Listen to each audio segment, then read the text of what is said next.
ที่จมเลยเนี่ยตรงแรกที่จมตรงนั้นเลย7-1-2-1เสียแล้วคนออกไปเล่นเลยครับผู้ภัยอะไรช่วยกันเคลียร์คนหน่อยครับ2-2แจ้งร้อยเวรไหมเดี๋ยว7แจ้งไงครับครับไม่รู้ว่าแพทย์จะต้องมาตรงนี้หรือว่าไปที่โรงพยาบาลพี่มาชันสูตรที่นี่หรือไปที่โรงพยาบาลเมือง77เมือง77พอ7ประสาน30ตอนนี้ว15ผู้จมน้ำแล้วประสานจะมาตรวจสอบที่นี่หรือว่าให้ว15ที่โรงพยาบาลเสร็จรออยู่นั่นแหละเมืองสุโขทัย3เกิดเมืองสุโขทัยตอนนี้พบศพแล้วตรงทุ่งทะเลหลวงตรงสะพานทางเข้าตรงประปาของทุ่งทะเลหลวงก็ตรงประปาของทุ่งทะเลหลวงก็มางี้นี่ลอยตามน้ำมาเอารองเท้าด้วยเด้อรองเท้ามาให้ด้วยส่วนนเรนทรสุโขทัยจากเมืองสุโขทัยจับอยู่ยืนได้ยังขอเรียนเชิญแพทย์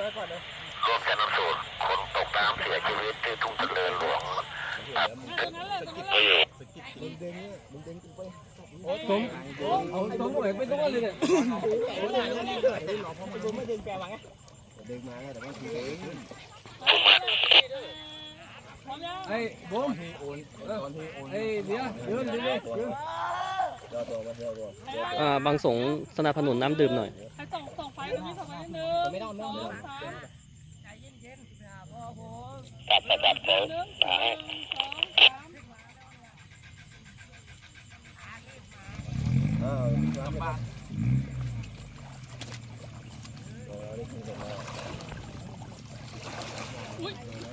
ระวังลื่นระวังหนามนะ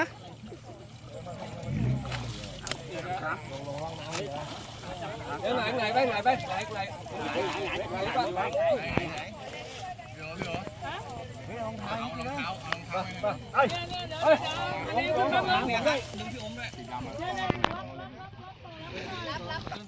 ขอส่องทางไปหน่อยค่ะ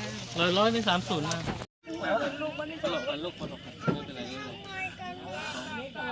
เต็มที่แล้วเขามาหากินนะยุงกัดนานขอทั้ง2หายเนี่ยมาฟองเนี่ย25จุดเกิดเหตุก็รับร่างผู้เสียชีวิตกับ63เวลานี้เอาได้แล้วโอเค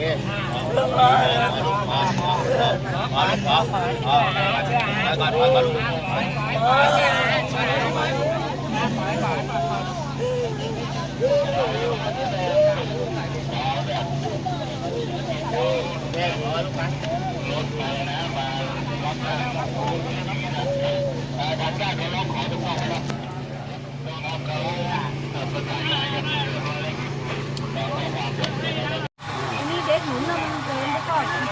ก็ปานไม่ยาวน่ะกลางนามันต้องที่กับโต๊ะไปแล้วบอกโต๊ะไปหนละโต๊ะไปหนนึงโต๊ะไปหนละก็คนนี้โตไปหนแล้วโต๊ะไปหนแล้วขึ้นมาแล้วก็มาตั้งสติพอใจคนนึงที่หนสามียังไม่ทันจะตั้งสติเลยเขากินข้าวกินอะไรมาไหมกินขนมจีนกินข้าวแรงเขามีแต่มาครั้งแรกยังไม่เคยมาท่องอย่างนี้ยังไม่เคยเที่ยวยังไม่เคยใช่ไหมไม่เคยมาสักทีก็เพิ่งมาวันแรกเที่ยวน้ำเที่ยวเขาบอกว่าเจ๊ไม่ต้องไปแล้วเดี๋ยวทางยังหวาก็บอกว่าก็เนี้ยบอกน้องหวังทอดมาน้องบอกไม่หวังว่าครับอันนี้น้องทอดมาเลยน้องก็ขึ้นมานี่เขาลงไปเลยรอบแรกมีโต๊ะก๋วยเตี๋ยวละไม่เป็นไรขึ้นมาเป็นประธานที่รอบ2เลี้ยงใหญ่ไปทั้งคนทั้งที่เลี้ยงเนี่ยคือคิวใครคิวมันหรือเปล่าคนเดียวเลยจ้ะแผลนี่ก็เอาสังกะไดมาพิเศษมันต้องกินนะรอบสามที่โผล่มาไม่ไหวแล้วช่วยด้วยเนี่ยคนเลี้ยงเขาช่วยกันนะเชือกที่คอแขนเชือกคอแขนดึงตัวเองลงไปด้วยเวลามันเชี่ยวขอบสามน้ำเชี่ยวจะประเดิมทอที่ข้างเกาหลีนั่นแหละอยากมาทอที่นั่นแต่ตายยังไม่ทันได้หรอกบอกไม่ต้องไปแล้วก็ลองสักคน2 คน โค้งกันแล้ว อืม ยังไอ้โค้งที่สามมันอยู่ในไม่ได้ปลาสักตัว ป แล้ว ลาก็ยังไม่ได้เลยถือว่าเขาเรียกมาร้าย เหลืองเขา ขาดไปแล้ว แล้วก็ยังไม่ตัดใจก็คิดว่าเขาขอเข้ามาให้เราแค่นี้ เอาแล้วดีกว่าหมดบุญแค่นี้แล้วก็ที่วัดจุดเชื่อเขากลับมา หรือจะบ้านเขานี่ก็ไม่รู้บ้านเขานี่ก็ไม่รู้ อันนี้ ขนาดรถเครื่องนี่เขาคุ้น มีตรงอยู่ที่ โลภเลย ตรงที่ทำมาที่นี่ใช่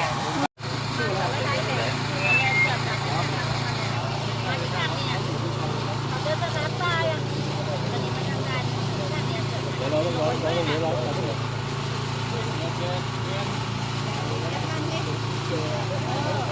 จากไอ้ที่ตกไป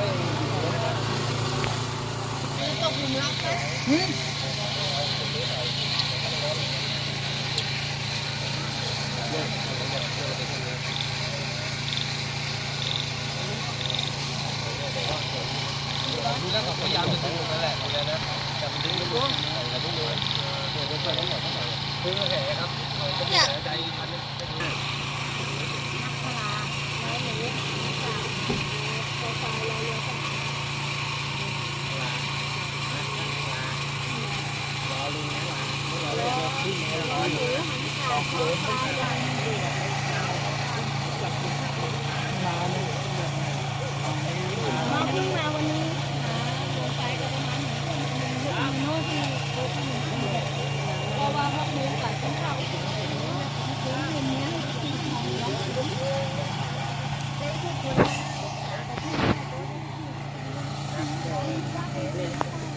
น้ำปั๊บน้ำข้าวในนั้น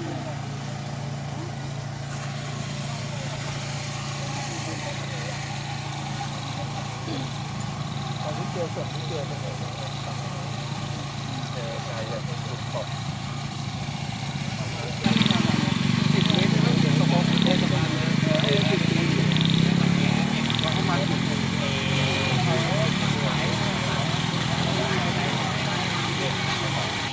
ตาเขาบอกว่าผมโรคหัวอยู่ใกล้ตรงนี้ไม่เป็นมีข้าวขุ่นนะตรงนี้ก็ไม่ได้เลยรถไม่ได้หัวจะสั่งใจเดี๋ยวนี้รถรอบเลยเนี่ยรอบนี้มันขึ้นมารอบสองก็จะร่างกายนี่จะไปลงไปโขมนี้แล้วเขาขึ้นไม่ได้รอบสามนี่มันว่าขึ้นไปตอนนั้นบอกเกิดว่าไหวแล้วก็คือนั่นแหละหายไปเลยเนี่ยไปเลยจะเขาไม่ยอมขึ้นจะเดินขึ้นมาแล้วย้ายอีกก็อีกเรื่องไม่วางนั่นแหละเขาว่างั้นแหละรอบแรกมันต้องไปขึ้นมาบอกน้าไม่น่ากันนี่แล้วหรือบอกไม่ปัญหาบอกน้าไม่น่ากันนี่แล้วถึงได้ก่อนนี่นะช่วยนะ13แล้วนี่แล้วนะไม่ได้เก่งก็ไม่ได้เขาไปอยากก็ไม่เป็นไรไปเจ๊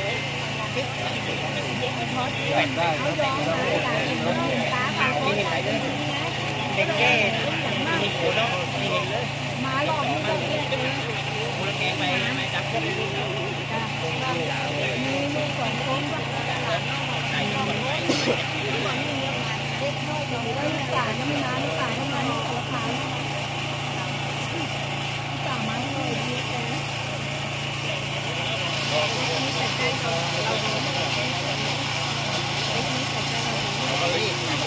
ตามเขาเคยปล่อยเขาต้องข้อครับใช่ไหม อะไรนะ อันนี้มันเป็นคลองอะไรนะ คลองไอ้น้ำเข้าทะเลหลวงคลองแรกเลย อันเนี้ยประตูแรกอะน้ำก็มาจากแม่น้ำยมไม่ปล่อยจากไอ้ของบางคลองเข้าบางคลองอะน้ำเข้าบางคลองอะเข้าวัดหน้าวัดบางคลองมาออกมาแล้วก็มันมีหลายคลอง อันเนี้ยคือประตูเข้าทะเลหลวงเลย ยังเข้ามาได้อยู่ ยังเข้าเรื่อยๆแล้วกะว่าถ้าไม่เจอจริงก็ต้องให้เขาหลีประตูอะก็หลีประตูได้ครับประตูหน้ามีประตูน้ำอยู่ เ